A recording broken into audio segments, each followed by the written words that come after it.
ಕುಟುಂಬದವರೇ, welcome back to my channel. ನಾನು ನಿಮ್ಮ ಪ್ರೀತಿಯ ಪ್ರೇಮಶಂಕರ್.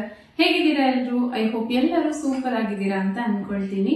ಸೊ ಶ್ರಾವಣ ಸ್ಟಾರ್ಟ್ ಆಯ್ತು ಅಂದ್ರೆ ಹಬ್ಬಗಳ ಸಡಗರ ಸ್ಟಾರ್ಟ್ ಆಗುತ್ತೆ ಅಲ್ವಾ? ಅದರಲ್ಲಿ ವರಮಹಾಲಕ್ಷ್ಮಿ ಹಬ್ಬ ಕೂಡ ಒಂದು.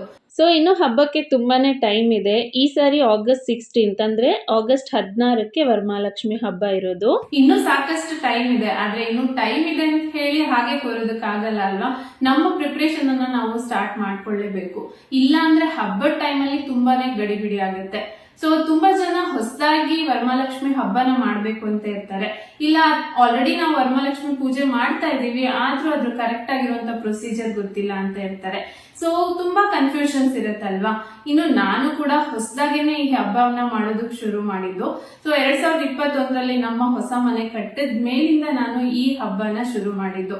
ಮಧ್ಯದಲ್ಲಿ ಒಂದ್ಸರಿ ಗ್ಯಾಪ್ ಕೂಡ ಆಯ್ತು, ಯಾಕೆಂದ್ರೆ ನನ್ ಡೆಲಿವರಿ ಆಗಿತ್ತು. ಅಶ್ವಿನ್ ಕೂಡ ತುಂಬಾ ಚಿಕ್ಕ ಪಾಪು ಇದ್ದ ಅಲ್ವಾ. ಇನ್ನು ನಾನು ಅಮ್ಮನ ಮನೇಲಿ ಇದ್ದೆ, ಹಾಗಾಗಿ 1 ವರ್ಷ ಗ್ಯಾಪ್ ಆಯ್ತು. ಸೊ ಅಗೇನ್ 2 ವರ್ಷದಿಂದ ಹಬ್ಬನ ಮಾಡ್ತಾ ಇದ್ದೀನಿ. ಯಾವ್ದೋ ಒಂದು ಕೆಲಸ ಮಾಡೋಕ್ಕಿಂತ ಮುಂಚೆ ಕರೆಕ್ಟ್ ಆಗಿ ಅದ್ರ ಪ್ರೊಸೀಜರ್ ನ ತಿಳ್ಕೊಂಡು ಮಾಡ್ಬೇಕಲ್ವಾ? ಸೊ ಹಾಗಾಗಿ ನಾನು ಹಬ್ಬನ ಶುರು ಮಾಡೋಕ್ಕಿಂತ ಮುಂಚೆ ಶಾಸ್ತ್ರಿಗಳ ಹತ್ರ ಕೇಳಿ, ಹಾಗೆ ಆಲ್ರೆಡಿ ಯಾರೆಲ್ಲ ಹಬ್ಬನ ಮಾಡ್ತಾ ಇದಾರೋ ಅವ್ರ ಹತ್ರ ಎಲ್ಲ ವಿಚಾರಿಸ್ಕೊಂಡೆ ಆಮೇಲೆ ಹಬ್ಬನ ಮಾಡಿದ್ದು. ಸೊ ಹಾಗಾಗಿ ಅದೆಲ್ಲದನ್ನ ಇವತ್ತು ನಾನು ನಿಮ್ ಜೊತೆ ಈ ವಿಡಿಯೋನಲ್ಲಿ ಶೇರ್ ಮಾಡ್ತೀನಿ.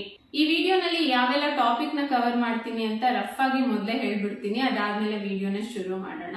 ಸೊ ಹಬ್ಬ ಸ್ಟಾರ್ಟ್ ಮಾಡ್ತಾ ಇದೀವಿ ಅಂದ್ರೆ ಅದಕ್ಕೆ ಪ್ರಿಪರೇಷನ್ ನಾವು ಮಾಡ್ಕೊಳ್ಳೇಬೇಕಲ್ವಾ? ಸೊ ಅದಕ್ಕೆ ಮುಂಚೆನೆ ನಾವು ಏನೆಲ್ಲ ತಯಾರಿನ ಮಾಡ್ಕೋಬೇಕು ವರಮಹಾಲಕ್ಷ್ಮಿ ಹಬ್ಬಕ್ಕೆ ಅಂತ ಹೇಳ್ತೀನಿ. ಜೊತೆಗೆ ಕಳಸ ಸ್ಥಾಪನೆ ಹೇಗ್ ಮಾಡ್ಬೇಕು, ಅದ್ರೊಳಗಡೆ ಏನೇನೆಲ್ಲ ಹಾಕ್ಬೇಕು, ಇನ್ನು ಕಳಸ ವಿಸರ್ಜನೆ ಹೇಗ್ ಮಾಡ್ಬೇಕು ಅಂತ ತಿಳಿಸ್ತೀನಿ. ಇನ್ನು ಬಂದವ್ರಿಗೆ ತಾಂಬೂಲನ ಹೇಗ್ ಕೊಡ್ಬೇಕು, ತಾಯಿಗೆ ಮಡ್ಲಕ್ಕಿನ ಹೇಗೆ ಕೊಡ್ಬೇಕು, ಜೊತೆಗೆ ನೈವೇದ್ಯಕ್ಕೆ ನಾವು ಏನನ್ನೆಲ್ಲ ರೆಡಿ ಮಾಡ್ಬೋದು, ಇನ್ನು ಯಾವ ಟೈಮ್ ಅಲ್ಲಿ ಕರೆಕ್ಟ್ ಆಗಿ ನಾವು ಪೂಜೆನ ಮಾಡ್ಬೇಕು, ಲಾಸ್ಟ್ ಅಲ್ಲಿ ಪೂಜೆ ಎಲ್ಲ ಮುಗಿದ್ಮೇಲೆ ತಾಯಿಗೆ ದೃಷ್ಟಿನ ಹೇಗ್ ತೆಗಿಯೋದು, ಈ ರೀತಿ ಆಲ್ಮೋಸ್ಟ್ ಎಲ್ಲ ಟಾಪಿಕ್ ಕೂಡ ಇಲ್ಲಿ ಕವರ್ ಮಾಡ್ತೀನಿ. ಸೊ ಹಾಗಾಗಿ ಮಿಸ್ ಮಾಡದೆ ವಿಡಿಯೋನ ಕೊನೆವರೆಗೂ ನೋಡಿ. ವಿಡಿಯೋ ನಿಮ್ಗೆ ಸ್ವಲ್ಪನಾದ್ರೂ ಇಷ್ಟ ಆದ್ರೆ ಮಿಸ್ ಮಾಡದೆ ಲೈಕ್ ಮಾಡಿ. ಹಾಗೆ ಫಸ್ಟ್ ಟೈಮ್ ಏನಾದ್ರು ನೀವು ಈ ಚಾನಲ್ ವಿಡಿಯೋ ನೋಡ್ತಾ ಇದ್ರೆ ಪ್ಲೀಸ್ ಸಬ್ಸ್ಕ್ರೈಬ್ ಮಾಡ್ಕೊಂಡು ಪಕ್ಕದಲ್ಲಿರುವಂತ ಬೆಲ್ ಐಕಾನ್ ಕೂಡ ಕ್ಲಿಕ್ ಮಾಡಿ. ಸೊ ಈ ರೀತಿ ಕ್ಲಿಕ್ ಮಾಡೋದ್ರಿಂದ ನೆಕ್ಸ್ಟ್ ಟೈಮ್ ನಾನು ಯಾವುದೇ ಹೊಸ ವಿಡಿಯೋನ ಅಪ್ಲೋಡ್ ಮಾಡಿದಾಗ ನಿಮ್ಗೆ ನೋಟಿಫಿಕೇಶನ್ ಬರುತ್ತೆ, ನೀವು ತಪ್ಪದೆ ನನ್ನ ವಿಡಿಯೋನ ನೋಡ್ಬೋದು. ಸೊ ಬನ್ನಿ ಹಾಗಿದ್ರೆ ಸ್ಟಾರ್ಟ್ ಮಾಡೋಣ. ಫಸ್ಟ್ ಪಾಯಿಂಟ್, ಇದನ್ನ ನಾವು ಹಬ್ಬಕ್ಕೂ 1 ವಾರ ಮುಂಚೆನೆ ಮಾಡ್ಬೇಕು. ಸೊ ಏನಪ್ಪಾ ಅದು ಅಂದ್ರೆ ಕ್ಲೀನಿಂಗ್. ಹೌದು, ಸೊ ಮನೇಲಿ ಹಬ್ಬ ಮಾಡ್ತಾ ಇದೀವಿ ಅಂದ್ರೆ ಮನೆನೆಲ್ಲ ಗಲೀಜಾಗಿ ಇಟ್ಕೊಂಡು ಹಾಗೆ ಮಾಡೋದಿಕ್ ಆಗೋದಿಲ್ಲ ಅಲ್ವಾ?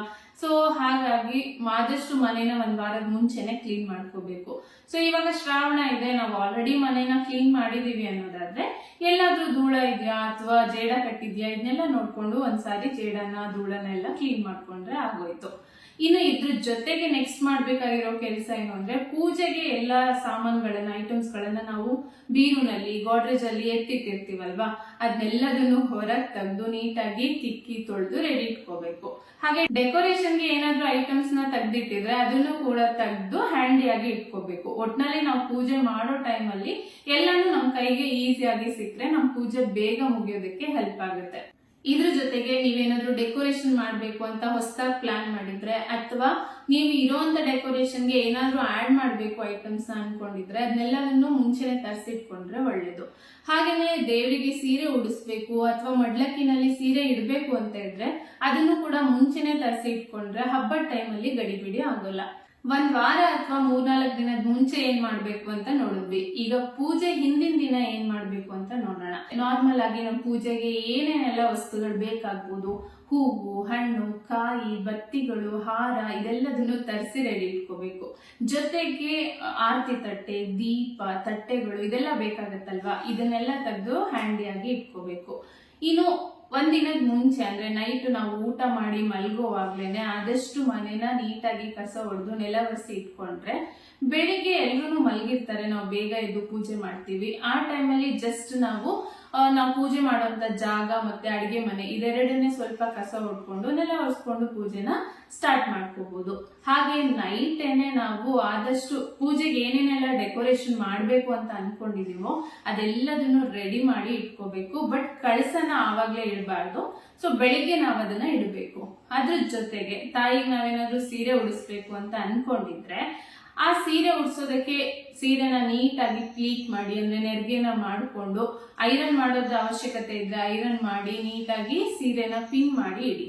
ಅಥವಾ ನಮ್ಗೆ ಬೆಳಿಗ್ಗೆ ಎದ್ದು ಸೀರೆನ ಉಡ್ಸೋದಕ್ಕೆ ಆಗೋದಿಲ್ಲ ಅನ್ನೋದಾದ್ರೆ ಖಾಲಿ ಕೊಡಕ್ಕೆ ನೀವ್ ಯಾವ ಕೊಡನ ಪೂಜೆಗೆ ಇಡ್ಬೇಕು ಅಂತ ಅನ್ಕೊಂಡಿದೀರೋ ಆ ಕೊಡದಲ್ಲಿ ಏನು ಹಾಕ್ಬೇಡಿ, ಹಾಗೆ ಖಾಲಿ ಕೊಡಕ್ಕೆ ಸೀರೆನ ಉಡ್ಸಿ ರೆಡಿ ಇಡಿ. ಇನ್ನು ಬೆಳಿಗ್ಗೆ ಎದ್ದು ನಾನು ಆಗ್ಲೇ ಹೇಳ್ದಾಗೆ ಎಲ್ಲಿ ನೀವು ಪೂಜೆ ಮಾಡ್ತಿರೋ ಅಲ್ಲಿ ಮತ್ತೆ ಅಡಿಗೆ ಮನೆ ಇದೆರಡನ್ನೇ ಕ್ಲೀನ್ ಮಾಡ್ಕೊಂಡು ನೀವು ಸ್ನಾನ ಮಾಡಿ ರೆಡಿ ಆಗ್ತಾನೆ ನೈವೇದ್ಯಕ್ಕೂ ಕೂಡ ರೆಡಿ ಮಾಡ್ಕೋಬಹುದು. ನೈವೇದ್ಯಕ್ಕೆ ಹೋಳಿಗೆನೆ ಮಾಡ್ಬೇಕು, ಪಲ್ಯ ಮಾಡ್ಬೇಕು, ಶಂಡ್ಗೆ ಕರಿಬೇಕು, ಇದೆಲ್ಲದನ್ನು ಮಾಡ್ಲೇಬೇಕು ಅಂತ ಏನಿಲ್ಲ. ನಾವು ಭಕ್ತಿಯಿಂದ ಏನ್ ಮಾಡಿದ್ರು ಕೂಡ ದೇವಿಗೆ ಇಷ್ಟ ಆಗುತ್ತೆ. ಸೊ ಸ್ವೀಟ್ ಐಟಮ್ಸ್ ಮಾಡ್ಬೇಕಲ್ವಾ. ಸೊ ಸ್ವೀಟ್ ಅಲ್ಲಿ ಲಕ್ಷ್ಮಿಗೆ ಹೂರ್ಣ ಅಂದ್ರೆ ತುಂಬಾನೇ ಇಷ್ಟ. ಜಸ್ಟ್ ಬೇಳೆನ ಬೇಯೋದಕ್ಕೆ ಹಾಕಿ ಸ್ವಲ್ಪ ಬೆಲ್ಲನ ಅದಕ್ಕೆ ಸೇರಿಸಿ ಹೂರ್ಣನ ರೆಡಿ ಮಾಡ್ಕೊಂಡು ಒಂದು 9 ಇಲ್ಲಾಂದ್ರೆ 32 ಉಂಡೆಗಳನ್ನ ಇಟ್ಟು ನೀವು ನೈವೇದ್ಯ ಮಾಡ್ಬೋದು. ಇದ್ರ ಜೊತೆಗೆ ಹಸಿ ಹಾಲು ಕೂಡ ಲಕ್ಷ್ಮಿಗೆ ತುಂಬಾನೇ ಇಷ್ಟ ಆಗುತ್ತೆ. ಅದ್ರ ಜೊತೆಗೆ ನೀವು ಪಾನಕ ಬೇಕಿದ್ರೆ ಮಾಡ್ಬೋದು, ಹಾಗೆ ಕೋಸಂಬರಿ ಕೂಡ ನೀವು ಮಾಡಿ ನೈವೇದ್ಯ ಮಾಡ್ಬೋದು.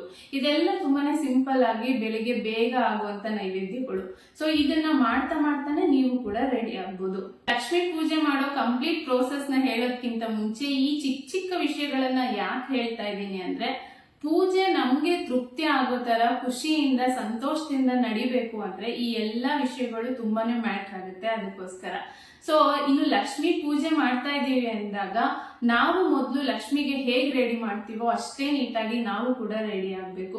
ಯಾಕೆಂದ್ರೆ ಮನೆ ಮಹಾಲಕ್ಷ್ಮಿಯರು ನಾವೇ ಅಲ್ವಾ. ಪೂಜೆ ಎಲ್ಲ ಆದ್ಮೇಲೆ ದೇವ್ರ ಹತ್ರ ಕುತ್ಕೊಂಡು ನಮ್ಗೆ ಒಳ್ಳೇದ್ ಮಾಡಪ್ಪ ದೇವ್ರೆ ಅಂತ ಬೇಡ್ಕೊಳ್ತೀವಲ್ವಾ. ಸೊ ಆ ಟೈಮ್ ಅಲ್ಲಿ ದೇವ್ರು ಅಸ್ತು ಅಂದ್ರೆ ನಾವು ಹೇಗಿರ್ತೀವೋ ಹಾಗೆ ಇರ್ತೀವಿ ಅಂತ ಹೇಳಿ ತುಂಬಾ ಜನ ಹೇಳ್ತಾರೆ. ಸೊ ಲಕ್ಷ್ಮಿ ಪೂಜೆ ಮಾಡುವಾಗ ಆದಷ್ಟು ನಾವು ನೀಟಾಗಿ ರೆಡಿ ಆಗಿ ಆಮೇಲೆ ಪೂಜೆನ ಸ್ಟಾರ್ಟ್ ಮಾಡ್ಬೇಕಂತೆ. ಈಗ ನೀವು ಕೂಡ ರೆಡಿ ಆಗಾಯ್ತು, ಹಾಗೆ ನೈವೇದ್ಯನೂ ರೆಡಿ ಆಯ್ತು. ನೆಕ್ಸ್ಟ್ ಏನ್ ಮಾಡ್ಬೇಕು ಅಂದ್ರೆ, ಯಾವ ಜಾಗದಲ್ಲಿ ಪೂಜೆ ಮಾಡ್ತಿರೋ ಅಲ್ಲಿ ಒಂದು ಮಣಿನ ಇಡಿ, ಆದಷ್ಟು ಕಟ್ಟಿಗೆ ಮಣಿನೇ ಇಡಿ. ಸೊ ಮಣಿನ ಇಟ್ಟು ಅದನ್ನ ಕೂಡ ನೀಟಾಗಿ ಒರೆಸಿ ಅದ್ರ ಮೇಲ್ಗಡೆ ಒಂದು ಅಷ್ಟದಳ ರಂಗೋಲಿನ ಹಾಕಿ. ಸೊ ನಿಮ್ಗೆ ಗೊತ್ತಿಲ್ಲ ಅಂದ್ರೆ ಸೈಡ್ ಅಲ್ಲಿ ನಾನು ನಿಮ್ಗೆ ತೋರಿಸ್ತಾ ಇದ್ದೀನಿ. ಈ ರೀತಿ ಇರುತ್ತೆ ರಂಗೋಲಿ. ಇದ್ರಲ್ಲಿ ನಿಮ್ಗೆ ಯಾವ್ದು ಈಸಿ ಆಗುತ್ತೋ ಆ ರಂಗೋಲಿನ ಹಾಕಿ. ಇದ್ಯಾವ್ದು ಬರಲ್ಲ ಅಂದ್ರೆ ತ್ರಿಕೋನ ರಂಗೋಲಿ ಅಂತೂ ಬಂದೇ ಬರುತ್ತಲ್ವಾ. 2 ತ್ರಿಕೋನಗಳನ್ನ ಬಿಡಿಸಿ ರಂಗೋಲಿನ ಹಾಕಿ ಅದ್ರ ಮೇಲ್ಗಡೆ ತಟ್ಟೆ. ಸೊ ತಟ್ಟೆ ಅಂದ್ರೆ ಇಲ್ಲಿ ನೀವು ಬೆಳ್ಳಿ, ತಾಮ್ರ, ಹಿತ್ತಾಳೆ ಈ 3 ಲೋಹಗಳನ್ನ ಮಾತ್ರ ಬಳಸಬೇಕು. ಸ್ಟೀಲ್ ತಟ್ಟೆನ ಇಡಬಾರ್ದು. ಸೊ ಇದ್ಯಾವುದು ಇಲ್ಲ ಅಂದ್ರೆ ಬೆಟರ್ ನೀವು ಬಾಳೆ ಎಲೆನ ಇಡ್ಬೋದು. ಸೊ ಬಾಳೆ ಎಲೆ ಇಡೋದ್ರಲ್ಲೂ ಕೂಡ ಒಂದು ಪ್ರೊಸೀಜರ್ ಇದೆ. ಬಾಳೆ ಎಲೆಯ ತುದಿ ಲಕ್ಷ್ಮಿಯ ಬಲ್ಭಾಗದಲ್ಲಿ ಬರಬೇಕು. ಆ ರೀತಿ ಬಾಳೆ ಎಲೆನ ಇಟ್ಟು 5 ಇಡಿಯಷ್ಟು ಅದ್ರ ಮೇಲ್ಗಡೆ ಅಕ್ಕಿನ ಹಾಕಿ, ಇನ್ನು ಆ ಅಕ್ಕಿ ಮೇಲೆ ಕಳಸನ ಇಡಬೇಕು. ಹಾಗೆ ಕಳಸ ಯಾವಾಗ್ಲೂ ಇಡಬಾರ್ದು, ಅಕ್ಕಿನ ಹಾಕಿನೇ ಕಳಸ ಇಡಬೇಕು. ಸೊ ಕಳಸ ಇಡೋದು ಹೇಗೆ ಅಂದ್ರೆ, ನಾರ್ಮಲ್ ಆಗಿ ತುಂಬಾ ಜನದ ಮನೆಯಲ್ಲಿ ಡೈರೆಕ್ಟ್ ಆಗಿ ಹಾಗೇನೆ ತುಂಬಿದ ಕೊಡನ ಅದ್ರ ಮೇಲೆ ಇಟ್ಟು ಪೂಜೆ ಮಾಡ್ತಾರೆ. ಬಟ್ ಹೊಸದಾಗಿ ನೀವೇನಾದ್ರೂ ಶುರು ಮಾಡ್ತಾ ಇದ್ದೀರಾ ಅಂದ್ರೆ ಅದೇ ಕೊಡದಲ್ಲಿ ಸ್ವಲ್ಪ ಹಾಲು, ತುಪ್ಪ ಹಾಕಿ ಒಂದು ನಲ್ಲಿ ಅಥವಾ ಬೋರ್ವೆಲ್ ಅಂತೂ ಈಗ ಆಲ್ಮೋಸ್ಟ್ ಎಲ್ಲರ ಮನೆಯಲ್ಲೂ ಇದ್ದೇ ಇರುತ್ತಲ್ವಾ, ಅಲ್ಲಿಗೆ ಹಾಕಿ ಗಂಗಮ್ಮನ ಪೂಜೆ ಮಾಡ್ಕೊಂಡು ಬಂದು ಅದು ತುಂಬಾ ನೀರನ್ನ ತುಂಬಿಸ್ಕೊಂಡು ಬಂದು ಆ ಕೊಡನ ಅಲ್ಲಿ ಇಟ್ಟು ಪೂಜೆನ ಶುರು ಮಾಡ್ಬೋದು. ರಾತ್ರಿನೇ ನಾವು ಕಳಸಕ್ಕೆ ಸೀರೆ ಉಡ್ಸಿ ಇಟ್ಟಿದ್ರೆ ಏನ್ ಮಾಡೋದಕ್ಕ ಅಂದ್ರೆ ಏನು ಪ್ರಾಬ್ಲಮ್ ಇಲ್ಲ. ನೀವು ಗಂಗಮ್ಮನ ಪೂಜೆ ಮಾಡುವಾಗ ಸ್ವಲ್ಪ ಸೀರೆ ನೀರು ಬೀಳ್ಬೋದು ಅಷ್ಟೇನೆ. ಆದಷ್ಟು ನೀರು ಬೀಳದೆ ಇರೋ ತರ ಪೂಜೆ ಮಾಡ್ಕೊಂಡು ತಗೊಂಡ್ ಬಂದು ಇಡಿ. ಇನ್ನು ಕಳಸದ ಒಳಗಡೆ ಯಾವ್ದಾವ್ದು ಮಂಗಳಕರ ವಸ್ತುಗಳನ್ನ ಹಾಕ್ಬೇಕು ಅಂದ್ರೆ, ಸ್ವಲ್ಪ ಅರಿಶಿನ, ಕುಂಕುಮ, ಅಕ್ಷತೆ ಸ್ವಲ್ಪ, ಹಾಗೇನೆ ಒಂದು ಕೆಂಪು ಹೂವು, ಹಾಗೆ ಒಂದು ಕಾಯಿನ್, ಬೆಳ್ಳಿ ಕಾಯಿನ್ ಆಗಿರ್ಬೋದು, ಬಂಗಾರದ ಕಾಯಿನ್, ಅಥವಾ ಇದ್ಯಾವುದು ಇಲ್ಲ ಅಂದ್ರೆ 5 ರೂಪಾಯಿದು ಗೋಲ್ಡ್ ಕಾಯಿನ್ ಬರುತ್ತಲ್ವಾ ಅದನ್ನ ಹಾಕಿ, ಇದ್ರ ಜೊತೆಗೆ ಒಂದು ಲಾವಂಚದ ಬೇರು ಅಂತ ಸಿಗತ್ತೆ. ನಾರ್ಮಲ್ ಆಗಿ ಪೂಜೆ ಐಟಮ್ಸ್ ಗಳೆಲ್ಲ ನಮ್ಗೆ ಸಿಗತ್ತಲ್ವಾ, ಆ ಶಾಪ್ ಅಲ್ಲಿ ಸಿಗತ್ತೆ. ಅದನ್ನ ತಂದು ಸ್ವಲ್ಪ ನೀರಿನಲ್ಲಿ ಹಾಕಿ. ಇದಿಷ್ಟು ಹಾಕಿದ್ರೆ ಸಾಕು. ತುಂಬಾ ಜನ ಹೇಳ್ತಾರೆ ಡ್ರೈ ಫ್ರೂಟ್ಸ್ ಕೂಡ ಹಾಕ್ಬೇಕು ಅಂತ. ನೀರಲ್ಲಿ ಅದನ್ನ ಹಾಕಿದಾಗ ಕೊಳ್ತು ಹೋಗುತ್ತಲ್ವಾ, ಅದು 1 ದಿನ ಅಥವಾ 2 ದಿನ ಬಿಟ್ಟಾಗ. ಸೊ ಹಾಗಾಗಿ ನಾನು ಯೂಶಲ್ ಆಗಿ ಡ್ರೈ ಫ್ರೂಟ್ಸ್ ಗಳನ್ನ ಹಾಕೋದಿಲ್ಲ. ನಿಮ್ಗೆ ಹಾಕ್ಬೇಕು ಅಂತ ಅನ್ಸಿದ್ರೆ ನೀವು ಖಂಡಿತವಾಗ್ಲೂ ಹಾಕ್ಬೋದು. ಇನ್ನು ಇದ್ರ ಮೇಲ್ಗಡೆ 5 ಮಾವಿನ ಎಲೆ ಅಥವಾ 5 ವೀಳ್ಯದೆಲೆನ ಇಟ್ಟು ಒಂದು ಕಾಯಿನ ಇಡಬೇಕು. ಕಾಯಿದು ಕಣ್ಣು ಓಪನ್ ಆಗಿರಬಾರ್ದು, ಪೂರ್ತಿ ಕ್ಲೋಸ್ ಆಗಿರೋ ತರ ಜುಟ್ಟು ಇರಬೇಕು. ಹಾಗೆ ಕಾಯಿಗೆ ನೀವು ಅರಿಶಿನ ಹಚ್ಚಿ ಕುಂಕುಮನೂ ಕೂಡ ಇಡ್ಬೋದು. ಸೊ ಈ ರೀತಿ ಇರುತ್ತೆ ಅದು. ನಾನು ಕೂಡ ಇದೇ ತರನೇ ಮಾಡೋದು. ನೆಕ್ಸ್ಟ್ ನಾನು ವಿಡಿಯೋನಲ್ಲಿ ತೋರಿಸ್ತೀನಿ ನಾನು ಪೂಜೆಗೆ ಏನೇನೆಲ್ಲ ರೆಡಿ ಮಾಡ್ಕೊಳ್ತೀನಿ, ಹೇಗೆ ರೆಡಿ ಮಾಡ್ಕೊಳ್ತೀನಿ ಅಂತ.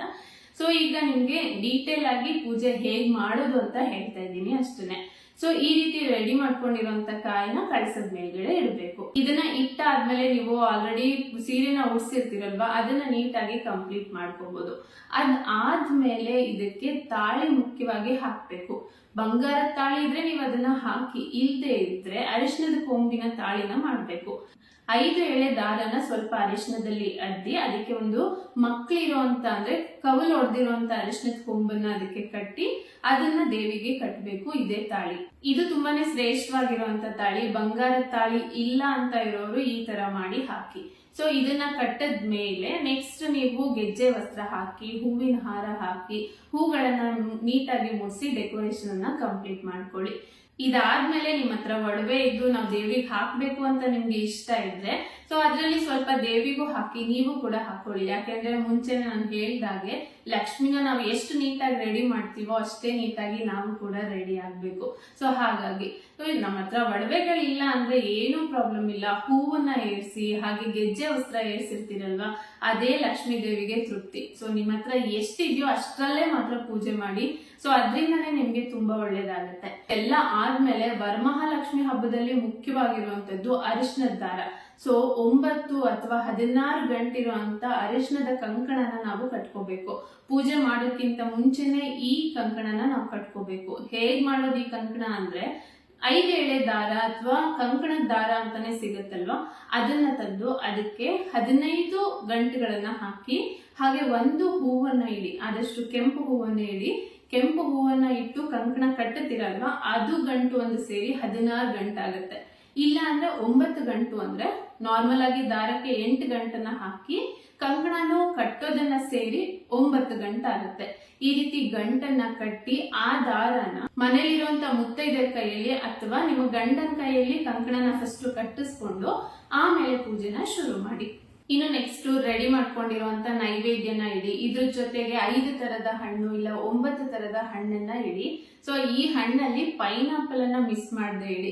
ಯಾಕೆಂದ್ರೆ ಲಕ್ಷ್ಮಿಗೆ ಪೈನಾಪಲ್ ಅಂದ್ರೆ ಇಷ್ಟ ಅಂತ ಹೇಳ್ತಾರೆ, ಹಾಗಾಗಿ. ಇನ್ನು ಇದ್ರ ಜೊತೆ ತಾಯಿಗೆ ಮಡಿಲಕ್ಕಿ ಕೂಡ ಇಡ್ಬೇಕು. ಸೊ ಮಡಿಲಕ್ಕಿನಲ್ಲಿ ಏನೇನು ಇಡ್ಬೇಕು ಅಂದ್ರೆ ಒಂದ್ ತಟ್ಟೆನಲ್ಲಿ ಸ್ವಲ್ಪ ಅಕ್ಕಿನ ಹಾಕಿ, ಅಕ್ಕಿ ಮೇಲ್ಗಡೆ 2 ವೀಳ್ಯದೆಲೆ, 5 ಬೆಟ್ಟಡಿಕೆ, 5 ಉತ್ತತ್ತಿ, 5 ಅರಿಶಿನದ ಕೊಂಬನ್ನ ಇಡಿ. ಹಾಗೆ 5 ಕೊಬ್ಬರಿ ಬಟ್ಲನ್ನ ಇಡಿ. ಒಂದ್ ವೇಳೆ 5 ಕೊಬ್ಬರಿ ಬಟ್ಲನ್ನ ಇಡೋದಕ್ಕೆ ಆಗಿಲ್ಲ ಅಂದ್ರೆ ಜಸ್ಟ್ 2 ಕಂಪಲ್ಸರಿ ಆಗಿ ಇಡಿ. ಸೊ ಅದಾದ್ಮೇಲೆ 5, 9 ಅಥವಾ 12 ಬಳೆಗಳನ್ನ ಇಡಿ. ಇನ್ನು 1 ಬ್ಲೌಸ್ ಪೀಸ್ ಅನ್ನ ಇಟ್ರೆ ತಾಯಿಗೆ ಮಡಿಲಕ್ಕಿ ರೆಡಿ ಆಯ್ತು. ಇಷ್ಟೆಲ್ಲ ಇಟ್ಟಾದ್ಮೇಲೆ ಪೂಜೆನ ಶುರು ಮಾಡೋದು. ಪೂಜೆ ಶುರು ಮಾಡೋದ್ಕಿಂತ ಮುಂಚೆ ಗಣಪತಿ ಪೂಜೆನ ಮಾಡಬೇಕು. ಮನೆಯಲ್ಲಿ ಗಣಪತಿ ಮೂರ್ತಿ ಇದ್ರೆ ಅದನ್ನ ಇಟ್ಟು ನೀವು ಪೂಜೆ ಮಾಡಬಹುದು. ಇಲ್ಲ ಅಂದ್ರೆ ಅರಿಶಿನಕ್ಕೆ ಸ್ವಲ್ಪ ನೀರ್ನ ಹಾಕಿ ಮಿಕ್ಸ್ ಮಾಡಿ ಅದರಿಂದ ಗಣಪತಿನ ಮಾಡಿ ಪೂಜೆ ಮಾಡಿ, ಅಥವಾ ಸಗಣಿ ತಂದು ಅದನ್ನ ಉಂಡೆ ತರ ಮಾಡಿ ಇಟ್ಟು ನೀವು ಪೂಜೆ ಮಾಡಬಹುದು. ಬಟ್ ಈ ರೀತಿ ಗಣಪತಿ ಮಾಡುವಾಗ ಒಂದು ವೀಳ್ಯದೆಲೆನ ಇಟ್ಟು ಅದ್ರ ಮೇಲ್ಗಡೆ ಗಣಪತಿನ ಮಾಡಿ ಇಟ್ಟು ಅದಕ್ಕೆ 9 ಅಥವಾ 21 ಗರಿಕೆನ ಏರಿಸಿ ಸ್ವಲ್ಪ ಕುಂಕುಮನ ಹಚ್ಚಿ ಪೂಜೆ ಮಾಡಿ. ಸೊ ಗಣಪತಿ ಪೂಜೆ ಆದ್ಮೇಲೆ ಸ್ವಲ್ಪ ದೀಪಕ್ಕೂ ಕೂಡ ಪೂಜೆ ಮಾಡಿ ಲಕ್ಷ್ಮೀ ದೇವಿಗೆ ಪೂಜೆನ ಶುರು ಮಾಡೋಣ. ಇನ್ನು ಲಕ್ಷ್ಮೀ ಪೂಜೆನ ಶುರು ಮಾಡಿದಾಗ ಅಷ್ಟೋತ್ತರಗಳನ್ನ ಓದ್ತಾ ಕುಂಕುಮಾರ್ಚನೆ ಮಾಡ್ತಾ ಪೂಜೆನ ಮಾಡ್ಬೇಕಂತೆ. ಕುಂಕುಮಾರ್ಚನೆ ಹೇಗ್ ಮಾಡೋದು ಅಂದ್ರೆ, ನೀವು ಅಷ್ಟೋತ್ತರಗಳನ್ನ ಓದ್ತಾ ಇರ್ತೀರಲ್ವಾ, ಆ ಟೈಮಲ್ಲಿ ದೇವಿ ಮುಂದ್ಗಡೆ ಒಂದು ವೀಳ್ಯದೆಲೆನ ಇಟ್ಟು ನಿಮ್ಮ ಕೈಯಲ್ಲಿ ಚಿಕ್ಕಿನಲ್ಲಿ ಎಷ್ಟು ಕುಂಕುಮ ಬರುತ್ತೋ ಅಷ್ಟನ್ನ ವೀಳ್ಯದೆಲೆ ಮೇಲೆ ಹಾಕ್ತಾ ಹೋಗ್ಬೇಕು. ಈ ರೀತಿ ನಿಮ್ಮ ಅಷ್ಟೋತ್ತರಗಳು ಮುಗಿಯೋವರೆಗೂ ಕೂಡ ಕುಂಕುಮನ ಆ ವೀಳ್ಯದೆಲೆ ಮೇಲೆ ಹಾಕ್ಬೇಕು. ಸೊ ಇದಾದ್ಮೇಲೆ ನೀವು ಕಾಯಿನ ಒಡೆದು ಮಂಗಳಾರತಿ ಮಾಡಿ ಕಥೆನೂ ಕೂಡ ಬೆಳಿಗ್ಗೆನೆ ಓದ್ಬೋದು. ಬಟ್ ಕಥೆನ ಬೆಳಿಗ್ಗೆ ಓದೋದಕ್ಕೆ ಆಗಿಲ್ಲ ಅಂದ್ರೆ ನೀವು ಸಾಯಂಕಾಲ ಆರತಿ ಮಾಡೋ ಟೈಮಲ್ಲೂ ಕೂಡ ಓದ್ಬೋದು. ಇನ್ನು ಇಷ್ಟೆಲ್ಲ ಪೂಜೆ ಮುಗಿದ್ಮೇಲೆ ನೀವು ಮಧ್ಯಾಹ್ನಕ್ಕೆ ಏನಾದ್ರೂ ಮನೆಯಲ್ಲಿ ಸ್ವೀಟ್ ಮಾಡ್ಕೊಳ್ಳೋದಿದ್ರೆ ಮಾಡ್ಕೋಬಹುದು. ಹಾಗೇನೆ ಹಬ್ಬದ ದಿನ ನಾವು ಪೂರ್ತಿಯಾಗಿ ಉಪವಾಸ ಇರಬಾರ್ದು. ಬೆಳಿಗ್ಗೆ ಬೇಗ ಎದ್ದಿರ್ತೀವಿ, ಅಫ್ಕೋರ್ಸ್ ನಮ್ಗೆ ಹೊಟ್ಟೆ ತುಂಬಾನೇ ಹಸಿತಾ ಇರುತ್ತೆ. ಸೊ ಹಾಗಾಗಿ ಹಾಲು ಹಣ್ಣನ್ನ ನಾವು ತಗೋಬಹುದು. ಖಾಲಿ ಹೊಟ್ಟೆನಲ್ಲಿ ನಾವು ಪೂಜೆ ಮಾಡಿದಾಗ ನಮ್ಮ ಗಮನ ಆದಷ್ಟು ನಮ್ಮ ಹಸುವಿನ ಮೇಲೆ ಇರುತ್ತೆ, ಆಗ ನಾವು ಪೂಜೆ ಮಾಡೋದಕ್ಕೂ ಕೂಡ ನಮ್ಗೆ ಶಾಂತಿ ಇರೋದಿಲ್ಲ. ಸೊ ಹಾಗಾಗಿ ಹಾಲು ಹಣ್ಣನ್ನ ನಾವು ಸೇವಿಸಬಹುದು. ಇನ್ನು ಸಂಜೆ ನಾರ್ಮಲ್ ಆಗಿ ಮನೆಯಲ್ಲಿ ದೀಪ ಹಚ್ಚೋ ಟೈಮಲ್ಲಿ ದೇವಿಗೆ ಆರತಿ ಮಾಡಿ 5 ಜನ ಮುತ್ತೈದೆಯವ್ರನ್ನ ಕರೆದು ಅರಿಶಿನ ಕುಂಕುಮ ಕೊಟ್ಟು ಉಡಿನ ತುಂಬಿ. ಸೊ 5 ಜನಕ್ಕಿಂತ ಜಾಸ್ತಿ ಕರಿತೀವಿ ಅನ್ನೋದಾದ್ರೆ ನೀವು ಕರಿಬಹುದು, ಅದ್ರಲ್ಲಿ ಏನ್ ಪ್ರಾಬ್ಲಮ್ ಇಲ್ಲ. ಬಟ್ 5 ಜನನ ಕಂಪಲ್ಸರಿಯಾಗಿ ಕರೆದು ಉಡಿನ ತುಂಬಿ. ಇನ್ನು ಉಡಿನಲ್ಲಿ ಏನೇನ್ ಕೊಡ್ಬೇಕು ಅಂದ್ರೆ 2 ವೀಳ್ಯದೆಲೆ, 2 ಬಾಳೆಹಣ್ಣು, ಒಂದನ್ನ ಇಡಬೇಡಿ, 2 ಬಾಳೆಹಣ್ಣು ಅಥವಾ 2 ಉತ್ತತ್ತಿ ಇಡಿ, 1 ಕಾಯಿ ತೆಂಗಿನಕಾಯಿನ ಇಡಿ. ಇನ್ನು ಜೊತೆಗೆ ಬಳೆ, ಸ್ವಲ್ಪ ಅರಿಶಿನ ಕುಂಕುಮ, ಹಾಗೆ ಒಂದು ಬ್ಲೌಸ್ ಪೀಸ್ ನಿಮ್ಗೆ ಇಡೋದಕ್ಕಾದ್ರೆ ಅದನ್ನು ಕೂಡ ಇಟ್ಟು ಅವ್ರಿಗೆ ಅರಿಶಿನ ಕುಂಕುಮ ಕೊಟ್ಟು ಕೈಗೆ ಕಂಕಣ ಕಟ್ಟಿ ರೆಡಿ ಮಾಡಿರುವಂತ ಈ ಉಡಿನ ಕೊಟ್ಟು ಆರತಿನ ಮಾಡಿದ್ರೆ ಆಯ್ತು. ಬೆಳಿಗ್ಗೆ ನಿಮ್ಗೆ ಕತೆನ ಓದಕ್ ಆಗಿಲ್ಲ ಅಂದ್ರೆ ನೀವು ಸಂಜೆ ಆರತಿ ಮಾಡೋ ಟೈಮಲ್ಲೂ ಕೂಡ ಕತೆನ ಓದ್ಬೋದು. ಸೊ ನಿಮ್ಮ ಹತ್ರ ಕತೆ ಬುಕ್ ಇಲ್ಲ ಅಂದ್ರೆ ಎಲ್ಲಾ ಬುಕ್ ಸ್ಟಾಲ್ ಅಲ್ಲೂ ಕೂಡ ವರಮಹಾಲಕ್ಷ್ಮಿ ಪೂಜೆ ಬುಕ್ ಕೊಡಿ ಅಂದ್ರೆ ಕೊಡ್ತಾರೆ. ಸೊ ಅಲ್ಲಿಂದ ತಂದು ನೀವು ಪೂಜೆನ ಶುರು ಮಾಡಬಹುದು. ಪೂಜೆ ಟೈಮಲ್ಲೂ ಈ ಬುಕ್ ಕೂಡ ನೀವು ದೇವ್ರ ಮುಂದೆ ಇಟ್ಟು ಪೂಜೆ ಮಾಡ್ಬೇಕಾಗುತ್ತೆ. ಸೊ ಬಂದಿರುವಂತ ಮುತ್ತೈದರಿಗೆ ಉಡಿನೆಲ್ಲ ತುಂಬಿ ಅವರು ಮನೆಗೆ ಹೋದಾದ್ಮೇಲೆ ಮತ್ತೆ ತಾಯಿಗೆ ಕೆಂಪಾರತಿ ಮಾಡಿ ದೃಷ್ಟಿನ ತೆಗಿಬೇಕು. ಕೆಂಪಾರತಿಗೆ ಯೂಶಲ್ ಆಗಿ ಎಲ್ರು ಸುಣ್ಣ ಸ್ವಲ್ಪ ಅರಿಶಿನ ಮಿಕ್ಸ್ ಮಾಡಿ ನೀರಲ್ಲಿ ದೃಷ್ಟಿನ ತೆಗಿತಾರೆ.